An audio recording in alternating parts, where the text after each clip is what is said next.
সংসদের রুগী দিয়ে ভরে গেছে, আবার দেখে দেখে পড়ে তার উপর আবার প্রতিমন্ত্রী যে সে দেখেও পড়তে পারে না।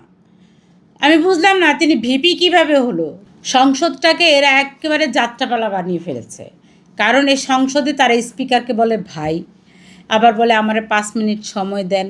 হ্যাঁ, কি হাসাহাসি, কেউ সংসদে কান্দে, কেউ হাসে। সিজোফ্রেনিয়ার একটা রুগী আছে সংসদের মধ্যে, আরমান সাহেব, সে বলে কিনা সে নাকি ওই আয়না ঘরে কোন টিকটিকি, তেলাপোকা, পিঁপড়ার সাথে কথা বলতো। এগুলা তো যারা মস্তিষ্ক বিকৃত লোক তারা বলে যে তারা জিন দেখতে পায়, জিনের কথা শুনতে পায়। হ্যাঁ, এই হলো রুগী। তো এখন সংসদের রুগী দিয়ে ভরে গেছে, আবার দেখে পড়ে তার উপর আবার প্রতিমন্ত্রী যে সে দেখেও পড়তে পারে না। আমি বুঝলাম না তিনি ভিপি কিভাবে হলো। তিনি নাকি খুব একজন খুব সেই রকম নাকি শিক্ষার্থী ছিল, খুব মেধাবী ছিল। এত মেধাবী, মেধার ঠেলায় তার ভিপি বানায় দেওয়া হয়েছে। এই ভিপি দেখেও পড়তে পারে না, পাশে থেকে বারবার এটা উচ্চারণ করে দিচ্ছে, ওইটা উচ্চারণ, বাংলা যদি পড়তে না পারে এদের অবস্থা কী।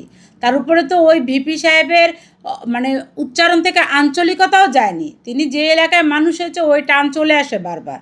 তাহলে এই সংসদটা তো এরা আসলে একটা হাসির মসনদ বানিয়ে ফেলেছে। পবিত্র সংসদটা তো সেই দিন ধ্বংস করে ফেলেছে এরা, যেই দিন 5ই আগস্টে তারা সংসদে বসে পায়ের উপর পা তুলে সিগারেট খেয়েছিল, সেই দিনই সংসদের পবিত্রতা শেষ। এরা পবিত্রতা রক্ষা করবে কিভাবে, যেখানে কথায় কথায় ওয়াক আউট করে।